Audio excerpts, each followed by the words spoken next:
The stars had always been quiet. For 10,000 years, the Vulyri Empire ruled the galaxy without question. They had conquered 2,000 worlds. They had crushed 100 species under their boots. They had built an empire so vast that light itself took years to cross it. And now, they had come for Earth. High Sovereign Kaloth stood on the bridge of his flagship. The Eternal Dawn. He was tall, even for a Vulyri.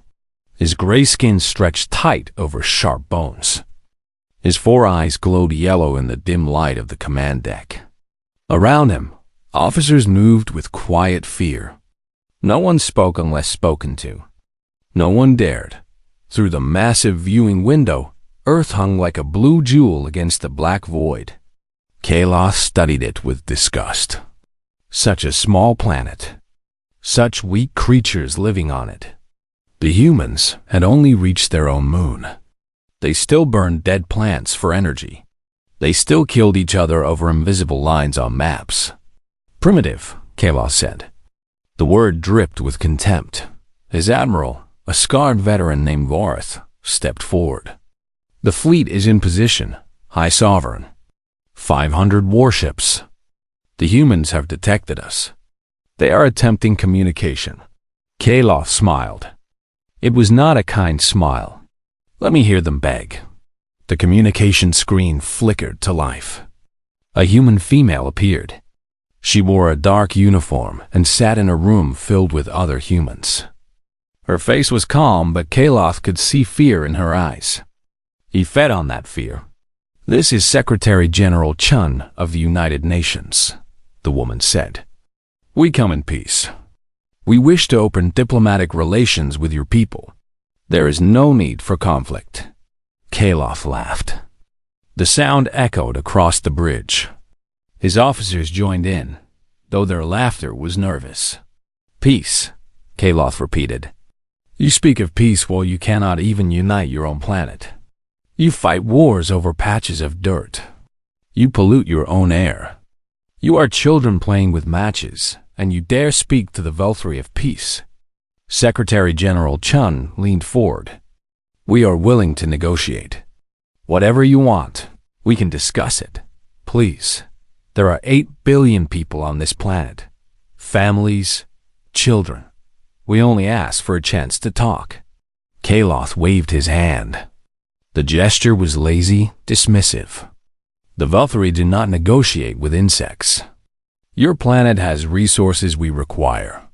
Your species will serve us as slaves, or you will serve us as dust. The choice is already made. The screen went dark. Admiral Vorth awaited orders.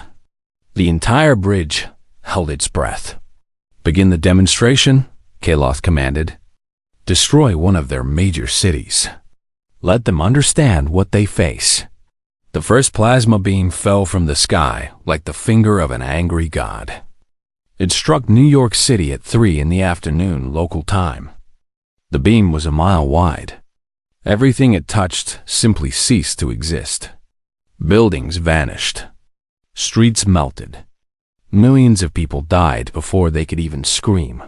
The shockwave spread outward. It shattered windows in New Jersey. It knocked planes from the sky over Connecticut. A cloud of ash and fire rose into the atmosphere, blocking out the sun. Then came Tokyo, then London, then Sydney. 4 cities, 40 million dead. And the Vulyri fleet had not even moved from orbit. On Earth, chaos erupted. People ran through the streets with nowhere to go. Governments issued emergency broadcasts that no one heard. Military jets scrambled into the air, but they were flies against dragons. Human missiles launched toward the alien ships. They exploded harmlessly against energy shields that glowed like soap bubbles. Kaloth watched it all with satisfaction. This was how it always went. First, the shock. Then, the despair. Then, the surrender. He had seen it 1,000 times on 1,000 worlds. But deep beneath a mountain in Colorado, something different was happening. General Yuki Tanaka stood in a room that did not officially exist. The walls were lined with screens showing feeds from around the world. Fires burned in every image. Death tolls scrolled past like stock prices. Around her, officers worked in grim silence.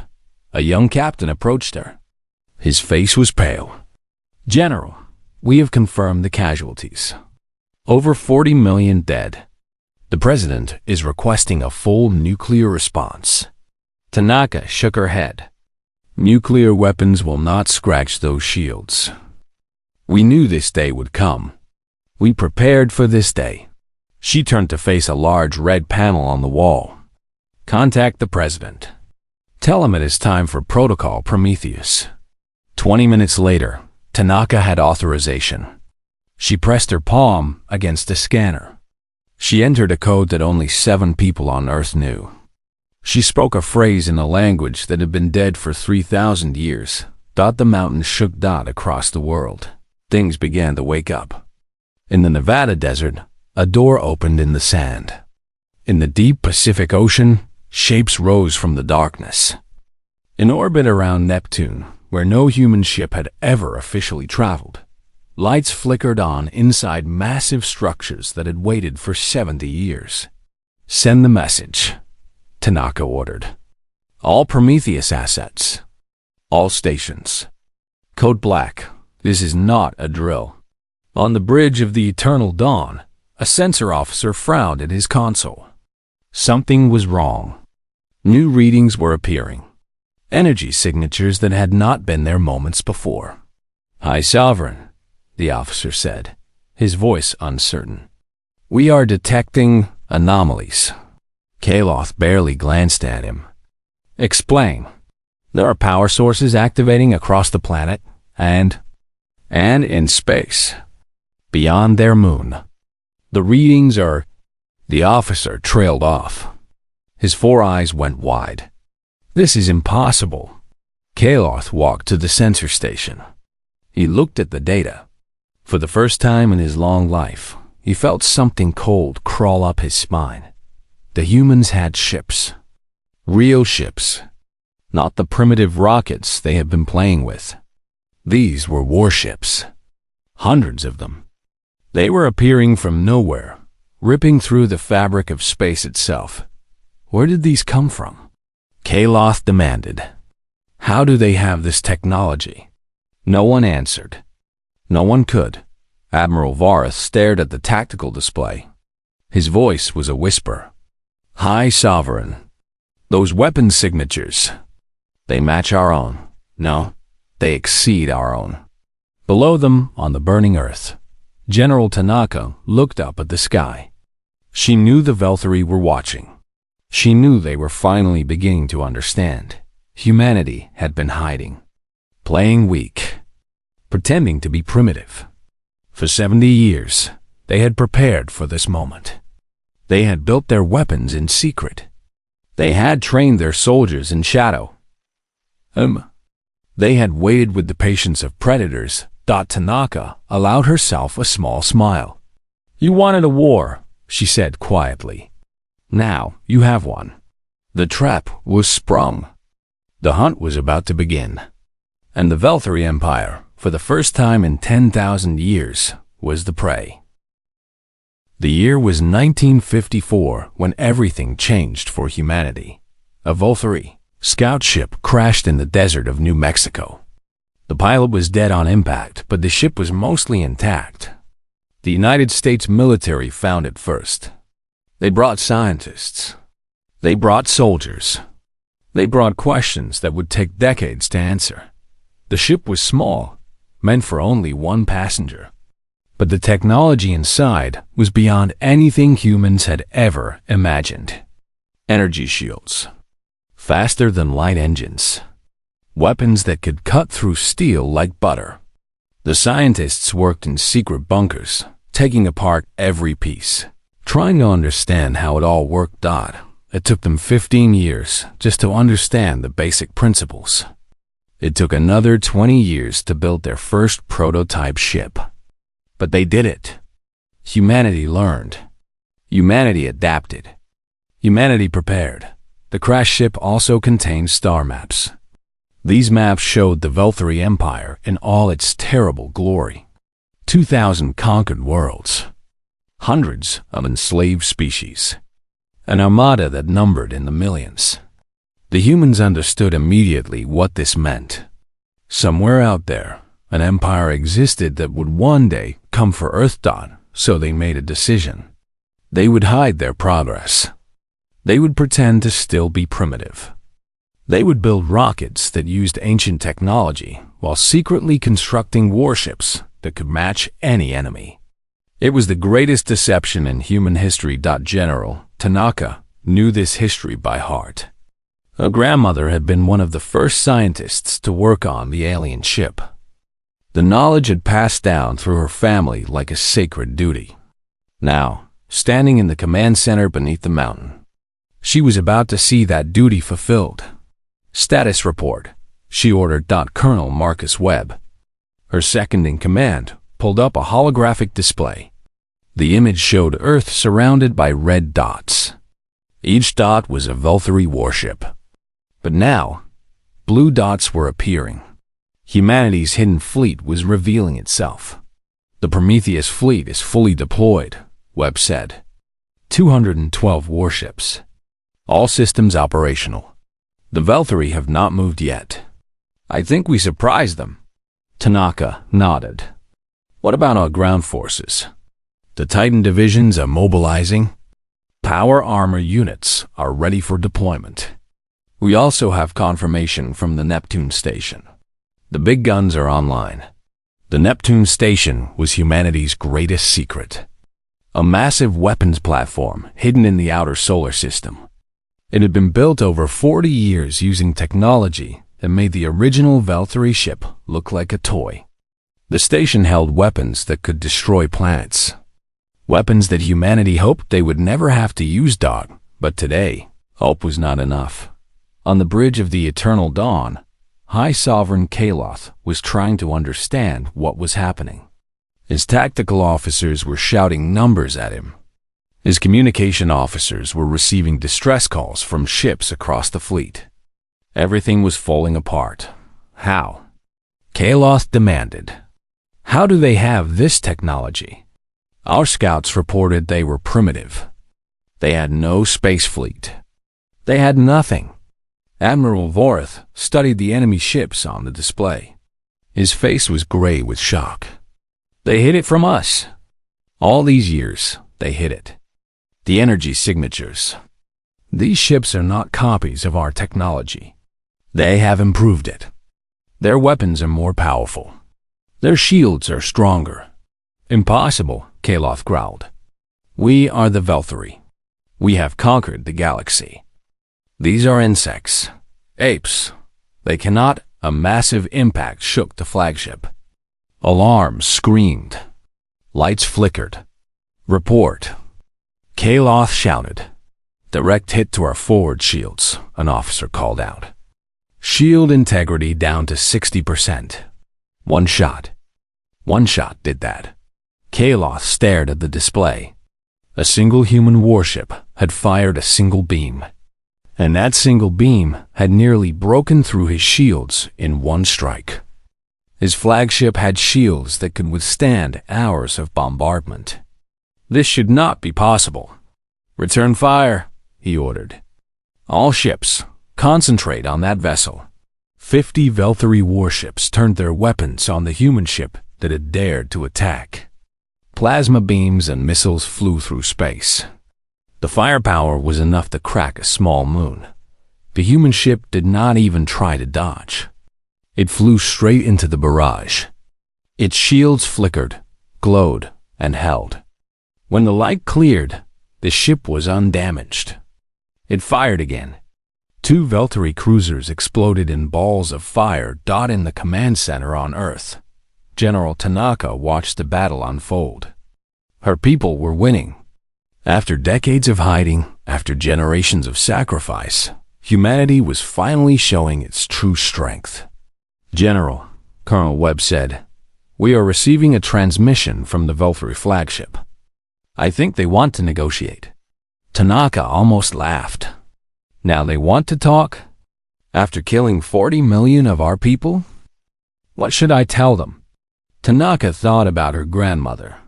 She thought about all the scientists and soldiers who had worked in secret, who had died in secret, never seeing this day. She thought about New York and Tokyo and London and Sydney. She thought about the children who would never grow up because an empire had decided they were worthless. Tell them nothing, she said. Open a channel to our fleet. All ships, you are cleared to engage. No mercy, no prisoners. Make them pay for every life they took. The Prometheus fleet surged forward. 200 warships against 500. The numbers favored the Vulyri. But numbers meant nothing when technology decided the outcome. Human ships moved faster than the Vulyri could track. Human weapons cut through Vulyri shields like paper. Human pilots, trained in simulators that perfectly recreated alien combat, flew circles around enemies who had never faced a real challenge. The first wave of combat lasted 3 minutes. In those 3 minutes, 60 Vulyri ships were destroyed. Humanity lost 2. High Sovereign Kaloth watched his empire's pride burn in the cold vacuum of space. He could not understand it. He could not accept it. These were humans. They built pyramids with their hands. They still used wheels. They still ate the flesh of animals, but they were killing his fleet. Send for reinforcements, he ordered. Contact the homeworld. Tell them we need. High Sovereign. The communication officer's voice was shaking. We cannot reach the homeworld. All long-range communication is being jammed. The source is... It is coming from beyond the 4th planet. Something very large is blocking all signals. Kaloth felt the cold fear grow stronger. What else were these humans hiding? What other surprises did they have? He would soon find out. And he would not like the answers. Across the solar system, the Neptune station powered up its main weapon. A beam of energy, brighter than a sun, lanced across space. It was aimed not at the battle near Earth. It was aimed at something much farther away. A wormhole opened. The beam passed through 20,000 light-years away. In the heart of the Vulyri Empire, the sky caught fire. The 14 minutes had begun. The clock started at 0 in the first minute. Humanity showed the Vulyri what real war looked like. The Prometheus fleet did not fight like any enemy the Empire had ever faced. Human ships moved together with perfect timing. Every shot was calculated by artificial intelligence that thought faster than any living brain. Every maneuver was practiced 1,000 times in simulation. 20 Vulyri cruisers died in the first 60 seconds. They did not die slowly. They did not die with honor. They simply stopped existing. Human weapons turned metal and flesh into atoms. Fire blossomed in the darkness like flowers of death. On the eternal dawn, High Sovereign Kaloth gripped his command chair so hard that his claws left marks in the metal. Around him, his officers screamed orders that no one followed. Damage reports flooded every screen. The pride of the Vulyri Empire was being torn apart. Fight back, Kaloth roared. We are Vulyri. We do not run from primitives. But his ships were not running. They were dying. There was a difference. In the 3rd minute, the Prometheus fleet began its 2nd phase. Smaller attack craft launched from the larger warships. These were called Wraith Fighters. They were fast, deadly, and piloted by men and women who had trained their entire lives for this moment. Lieutenant Sarah Chun was one of these pilots. A great aunt had died in New York 2 hours earlier. Sarah did not know this yet. She only knew that alien monsters had attacked her home, and now she had a chance to make them pay. Her Wraith Fighter screamed through space at speeds that would kill an unprotected human. Her targeting computer painted enemy ships in red. She pressed the trigger and watched a Vulyri destroyer break apart. This is for Earth, she whispered. Then she found another target. Across the battlefield, 1,000 pilots like Sarah were doing the same thing. The Vulyri had never seen humans fight in space before. They had assumed humans would be slow, clumsy, and afraid. They were wrong about all three. In the 7th minute, the real horror began. Massive doors opened on the largest human warships. Drop pods launched toward the Vulyri flagship. Each pod contained a squad of Marines in Titan power armor. The armor was twice the height of a normal human. It was strong enough to punch through walls. It was equipped with weapons that could cut through anything. The drop pods hit the eternal dawn like metal rain. They burned through the hull and crashed into corridors filled with Vulyri soldiers. Sergeant Major James Okonkwo was the first to step out of his pod. He was a big man made bigger by his armor. His helmet displayed tactical information across his vision.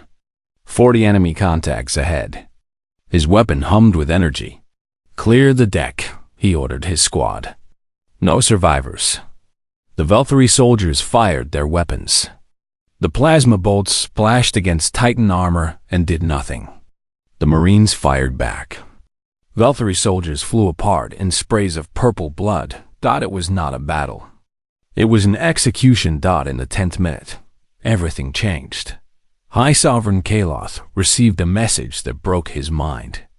His homeworld, the center of Vulyri civilization, was gone. The Neptune station had fired through a wormhole. The weapon had struck the imperial capital directly. 20 billion Vulyri had died in an instant. The palace of the emperors, standing for 10,000 years, was now a crater of glass and ash. Kaloth stared at the message. He read it 3 times. He could not believe it. His home, his family, his entire civilization, gone. In the time it took to read these words, everything he had ever known had ceased to exist. "No," he said. His voice was quiet now. The rage had left him. Only emptiness remained. "This cannot be. We are the Vulyri. We are eternal." Admiral Vorath grabbed his arm. "High Sovereign, we must retreat. The fleet is lost. If we stay, we die." "Retreat to where?" Kaloth asked. "There is nowhere left. They destroyed our homeworld. They killed our people. Everything is gone." The flagship shook again. Explosions sounded in the distance. The human Marines were getting closer to the bridge. In the 12th minute, the Vulyri fleet broke. Ships that had never known defeat suddenly ran like frightened animals. They turned away from Earth and tried to jump to faster than light speed. But the humans had planned for this. Gravity mines, hidden throughout the battlefield, activated and trapped the fleeing ships. One by one, the remaining Vulyri vessels were destroyed. Some surrendered. Their surrender was not accepted. The humans had lost 40 million people. They were not in a forgiving mood. Captain Elena Rodriguez commanded the human battleship, Thunder of Terra. She watched the Vulyri carrier try to flee. Her weapons officer looked at her, waiting for orders. "They killed children," Elena said softly. "They laughed while our cities burned." She gave the order. The carrier became debris. In the 14th minute, it ended. Sergeant Major Okonkwo kicked down the door to the Eternal Dawn's bridge. His squad spread out behind him, weapons raised. Vulyri officers threw down their arms and fell to their knees. They had seen what happened to those who resisted. Only High Sovereign Kaloth remained standing. He faced a human soldier with empty eyes. His 4 pupils had gone dull. He looked like a creature that had already died and was simply waiting for its body to realize it. "You destroyed my empire," Kaloth said. 10,000 years of history. Billions of lives. Gone in minutes. Okonkwo removed his helmet. His face was hard and showed no sympathy. "You attacked our planet. You killed our people. You thought we were weak. You hid," Kaloth said. "You pretended. You tricked us." "Yes." Okonkwo smiled. It was not a nice smile. And you fell for it. On Earth, General Tanaka watched the final moments on her screens. The Vulyri flagship was captured. The fleet was destroyed. The enemy homeworld was ash. It had taken 14 minutes. Just 14 minutes to end a war that the Vulyri had expected to win in hours. She turned to face her officers. They looked at her with a mix of exhaustion, grief, and fierce pride. "Send a message to every frequency," she ordered. "Let the entire galaxy hear it. Earth is not to be touched. Humanity is not to be threatened. If anyone else wants to test us, they can ask the Vulyri how that worked out." She paused. "Oh, wait. They cannot. Because the Vulyri are gone." Across the stars, the message spread. And the galaxy listened. For the first time, they truly listened. Humanity had announced itself to the universe. And the announcement was written in fire. The galaxy had many eyes, and all of them had been watching Dot in a hidden station at the edge of known space. The Conclave of 12 gathered. They were the true rulers of the universe. 12 species, each ancient and powerful, who had decided long ago to control things from the shadows. They did not conquer worlds directly. They manipulated. They guided. They chose which civilizations would rise and which would fall. The Vulyri had been their attack dogs for 10,000 years. When a species grew too strong, the Conclave would whisper in Vulyri ears. The Empire would attack. The threat would be eliminated. The balance would be maintained. Now, the attack dogs were dead. And the Conclave was afraid. Ambassador Drell was the oldest member of the Conclave. His species, the Kellerith, had seeded life on 1,000 worlds over millions of years. They were the gardeners of the galaxy. Earth had been one of their projects. They had placed primitive apes there long ago, expecting them to evolve into useful servants. Instead, they had created monsters. "Play it again," Drell ordered. The recording showed the battle near Earth. It showed the Vulyri fleet being torn apart. It showed the human ships moving with impossible speed and precision. It showed the homeworld of the Empire vanishing in nuclear fire. 14 minutes. The whole thing had taken 14 minutes. Counselor Murith, a being of living crystal, made a sound like breaking glass. This should not be possible. Our projections showed humanity would not achieve interstellar capability for another 3 centuries. We had time. We had plans. "Your projections were wrong," said Counselor Vrex. He was from a species of predators, all teeth and claws and hunger. Even he sounded nervous. "Clearly, the humans have been hiding their true level of development. For how long?" Mirith asked.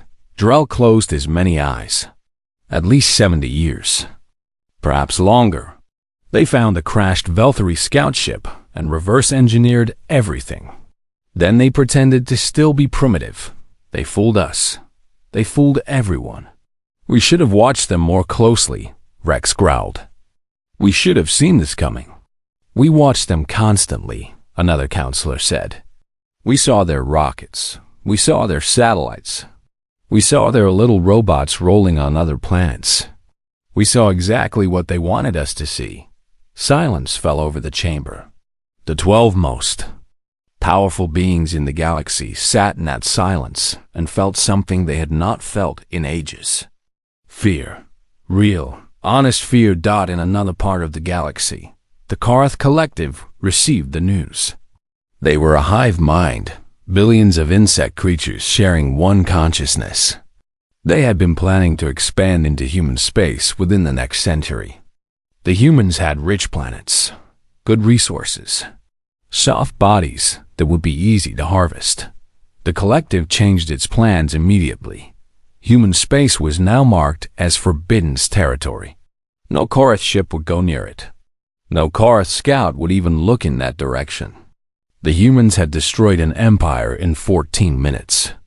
The collective did not want to find out what they could do in 15. On the trade world of Nexus Prime, merchants from 100 species gathered in the great markets. News of the battle spread like fire through dry grass. Everyone had heard of the Vulyri. Everyone had feared them. And now everyone knew that the Vulyri were gone. A Telani merchant, his blue scales shimmering with excitement, spoke to a crowd of listeners. My cousin's ship was near Earth when it happened. He saw the whole thing. The human ships came from nowhere. They were beautiful and terrible. They moved like dancers and killed like gods. The Vulyri had 500 ships, someone said. They have none now, the merchant replied. The humans destroyed everything. Every single ship. They even sent something through a wormhole to attack the Vulyri homeworld. Do you understand what that means?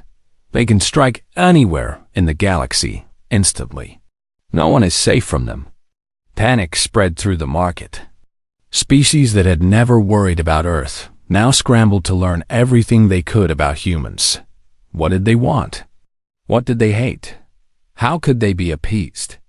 Back at the Conclave station, Drell made a decision. We must make contact with them, he said. We must sue for peace before they decide to come for us. Council of Rex bared his teeth. Sue for peace? We are the Conclave. We do not beg. The Vulyri did not beg either, Drell replied. Look where that got them. Rex fell silent. He had no answer. The humans are angry, Drell continued. They lost 40 million of their people. They will want justice, perhaps revenge. We must offer them something. Alliance, trade, technology, anything to show them we are not their enemies. And if they refuse? Mirath asked. Drell's old eyes grew dark. Then we hide. We scatter. We run to the farthest corners of the universe and hope they never find us. Because if the humans decide the Conclave is their enemy, nothing in this galaxy will save us. The Conclave voted. For the first time in their long history, they voted to approach another species as equals. They would send an ambassador to Earth. They would offer peace. They would hope that the humans were more merciful than the Vulyri had been. On distant worlds, other changes were happening. The Rivas pirates, who had raided thousands of ships over centuries, held an emergency meeting. Their leader, a scarred female named Keth, stood before her captains. New rule, she announced. No human ships. No human colonies. No human stations. We do not touch anything that belongs to humanity. Anyone who breaks this rule will be killed by me personally. Do you understand? No one argued. The Raviks were pirates, not fools. The Slavers Guild, an organization that had trafficked in living beings for millennia, updated their records. Humans were now classified as forbidden stock, not because they were protected by law, because they were too dangerous. Word spread through the underworld, through the trading posts, through the military academies of 1,000 species. Earth was off limits. Humans were not prey. Anyone who thought otherwise would end up like the VELTHARI.N in the cold depths of space, drifting through the debris field that had once been the greatest fleet in the galaxy. A small Vulyri escape pod tumbled end over end. Inside, a young officer named Solith listened to the silence of his dead empire. He had been unconscious when the final attack came. He had woken to find everything gone. His ship, his crew, his high sovereign. All of it was debris now. Solith was alone. He was the last Vulyri in the solar system. Perhaps the last Vulyri anywhere. He looked at the tiny image of Earth on his damaged screen. The blue planet hung in space, peaceful and beautiful. It did not look like the home of killers. It did not look like the graveyard of empires. But it was. Solith started to laugh. The sound was broken, desperate, and completely without hope. The universe had changed in 14 minutes, and nothing would ever be the same again. The humans had announced themselves to the galaxy, and the galaxy would never forget the announcement. 1 year passed. Earth healed. It did not heal quickly, and it did not heal completely, but it healed. The craters where New York and Tokyo and London and Sydney had stood were now memorial parks. Flowers grew in soil that had once been ash. Names of the dead were carved in the walls of black stone that stretched for miles. 40 million names. 40 million stories ended too soon, but humanity did not dwell in grief. They built. They created. They reached toward the stars with hands that the universe now knew to fear. New cities rose from the ruins. They were taller than before, stronger than before, more beautiful than before. Human engineers used alien technology openly now. Buildings floated on anti-gravity platforms. Streets glowed with clean energy. The sky was filled with ships coming and going, trading with 100 worlds that had once never heard of Earth. General Yuki Tanaka stood at the window of her office in the new United Earth military headquarters. She was older now. The year had aged her more than the previous decade. She had sent soldiers to die. She had ordered the destruction of a civilization. She had saved her species. Some nights, she still dreamed of the Vulyri homeworld burning. A knock came at her door. Colonel Webb entered, carrying a tablet. "General, the Conclave ambassadors have arrived. They are waiting in the reception hall." Tanaka nodded. She had been expecting this meeting for months. The Conclave had sent messages, gifts, and promises. They wanted peace. They wanted to pretend they had not spent millennia manipulating younger species like pieces on a game board. Tanaka intended to make them work for it. The reception hall was vast, designed to impress. Flags of every nation on Earth hung from the ceiling. Human soldiers in dress uniforms lined the walls.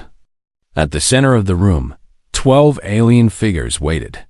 The Conclave of 12 had come to Earth in person. This had never happened before. They did not visit younger species. Younger species came to them on their knees, begging for favor. Now they stood on human ground, in a human building, waiting for humans to acknowledge them. Ambassador Drell stepped forward as Tanaka entered. He was ancient, his skin wrinkled and gray, his eyes holding wisdom and cunning in equal measure. He bowed low. "General Tanaka," he said, "on behalf of the Conclave, I thank you for receiving us." Tanaka did not bow. She did not smile. She simply stared at the alien ambassador with eyes that had seen too much death to care about diplomatic games. "You knew about the Vulyri," she said. "You could have warned us. You could have stopped them. Instead, you used them to control the galaxy while pretending to be peaceful observers." Drell did not deny it. "We have made mistakes. Terrible mistakes. We came here to acknowledge them. We came here to offer humanity a place in the Conclave. As equals, as partners." "As equals," Tanaka repeated. The word tasted strange in her mouth.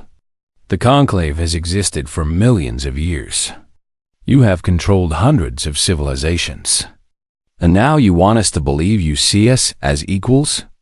"We have no choice," Drell said honestly. "Your species has shown that it cannot be controlled. It cannot be manipulated. It can only be respected or feared. We prefer to offer respect." Tanaka walked closer to the alien. She was shorter than him, smaller than him, but in that moment, she seemed to tower over the ancient being. 40 million people died because you let the Vulyri run wild," she said. "Children, families, innocent people who had never hurt anyone. They died so you could maintain your balance of power." "Yes," Drell admitted. "And we cannot undo that crime. We can only try to prevent future crimes. Humanity has power now. Real power. You could use that power to destroy, as the Vulyri did.